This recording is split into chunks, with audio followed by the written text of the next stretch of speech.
Modern society speaks the language of equality. It uses words inherited from older bilateral traditions, cultures where cooperation was the norm and gender did not determine worth.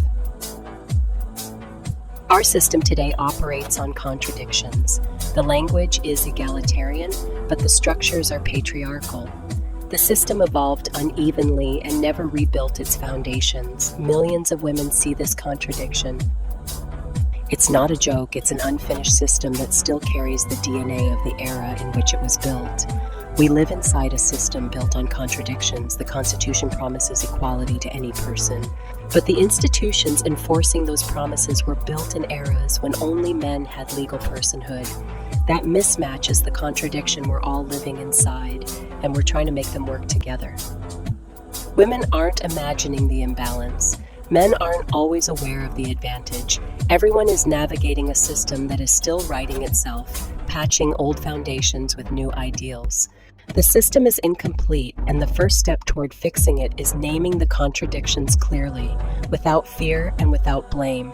We are following rules written for a world that no longer exists. It's time to finish the work. But when patriarchal systems adopted those words, they did not adopt the practices. They borrowed the vocabulary of fairness and kept the architecture of hierarchy.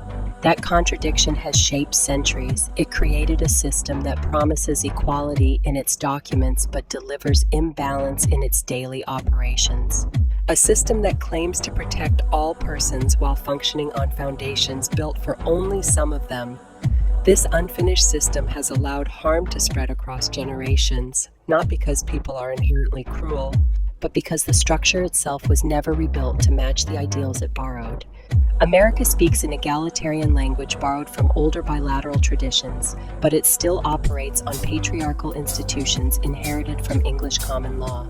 The contradiction between the two is structural, inherited, and unresolved, and it shapes every part of modern life. The contradiction is not imaginary. The imbalance is not accidental. The system is not complete. Naming this truth is not divisive. It's the first step toward finishing the work those borrowed words began. Power systems borrow what legitimizes them, because that's how human institutions evolve. It's about institutional self-preservation. Egalitarian language, patriarchal institutions equals contradiction. Power systems borrow whatever legitimizes them. Not because they are wise, but because that is how human institutions survive. They lift egalitarian language from older bilateral societies.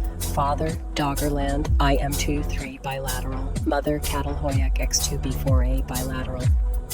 A bilateral system is a kinship structure in which individuals recognize relatives from both the mother's and father's sides equally, influencing inheritance, social ties, and family responsibilities.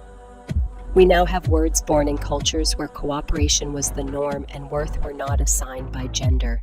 The patriarchal institutions benefit the groups historically in control. They preserve the hierarchy, not the ideal. They adopt the vocabulary of equality while maintaining the architecture of dominance.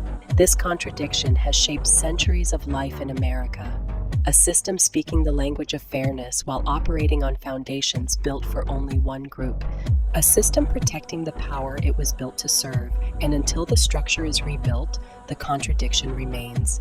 Women and children were not naturally powerless. They were systematically stripped of legal, economic, and social autonomy by patriarchal systems inherited from Rome, medieval Europe, and England, then reinforced in America, especially in the 1950s, when laws and norms trapped them in dependency and silence. Men's authority was not natural, but engineered through legal doctrine, religious pressure, and social architecture that grouped women and children as dependents beneath male control. The harm they suffered was not the result of a coordinated conspiracy, but of toxic moral structures that enabled predators, protected abusers, erased victims, and normalized inequality. These realities reveal a system built on inherited patriarchal architecture, a system whose failures shape generations. America claims bilateral values at the family level, but its institutions, political, legal, economic, religious, and cultural, remain patriarchal. A true bilateral system requires shared authority at every level of society. The biggest lie we were groomed to believe is that modern households are equal. In reality, countless women live in homes that appear bilateral but are controlled by patriarchal power dynamics behind closed doors. Women are stepping up now because the contradiction between public equality and private hierarchy has become impossible to ignore.